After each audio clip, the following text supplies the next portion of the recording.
Welcome back to New Rockstars. I'm Erik Voss, and what is the real mission and who is the real villain of Loki Season 2? This show aims to revisit the early days of the TVA and Kang's timeline manipulation with the variant of Victor Timely, presenting his temporal marvels at the 1893 World's Fair in Chicago. One of the timeline targets Loki and Mobius will be investigating. The focus of that visit seems to be Kang's mystery marvel itself, a specific piece of technology that Loki, Mobius, OB, and B-15 need to abate the multiverse crisis that Sylvie left them in. But we need to talk about what exactly this machine is and how using it could leave Loki and the others in an even bigger crisis. Is Kang or Victor Timely even the villain of Loki Season 2? Or is there someone else in the shadows that this trailer hasn't even shown us yet? Quick reminder that SAG-AFTRA has informed us that entertainment journalists like New Rockstars are allowed to cover movies and TV shows, yet we support the actors and the writers in their strike. We join the call to the AMPTP to return to the table to reach a fair agreement. Okay, the post-credit scene of Ant-Man and the Wasp: Quantumania previewed a scene from this upcoming season of Loki, in which Loki and Mobius visit the 1893 Chicago World's Fair, in which one of the exhibits is Victor Timely, a Kang variant, and a Nikola Tesla style presentation of what he calls his temporal marvels. Timely says, "Time is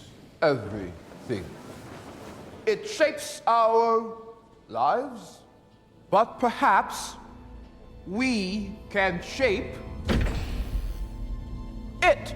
And this new trailer shows Timely igniting this device, which is fanned out into about a half a dozen parts that later spark together in bolts of purple electricity. In attendance at this expo is of course Loki and Mobius, but also Ravonna Renslayer, or perhaps her Victorian era variant, Rebecca Tormenay, whose name we saw on her framed diploma in her office in 2018 Ohio in the season 1 finale. We also know from trailer footage that Sylvie will be recruited from a record store, maybe from another timeline, and that she will be in Victor Timely's workshop attacking him. I think this device is one of the earliest forms of technology that Victor Timely, or the Kang variant of He Who Remains, they might actually be the same person, whoever this is, will use to build the entire TVA organization. I think we are seeing the origins of the TVA. And I think that the pieces of this instrument, if you were to compile them together, do look a bit like this green device that Mobius is holding in this one other trailer shot with OB, Loki, and B-15. Like perhaps if you were to merge them all together, you get what Mobius is holding. Based on the light on their faces, I'm wondering if they're looking out on the sacred timeline splintering, fragmenting, exploding, and they're planning on a way to patch it and reunify it, which might temporarily pause Loki's time slipping. Everything changes as you get older. The music's too loud, the cars are too fast, and your hair can start to thin. But you can hit the brakes on hair loss by using Keeps. Keeps offers clinically proven, research-backed treatments to stop hair loss and improve hair growth. All Keeps treatment plans are recommended by a licensed medical provider and delivered straight to your door at about half of the cost of a traditional pharmacy.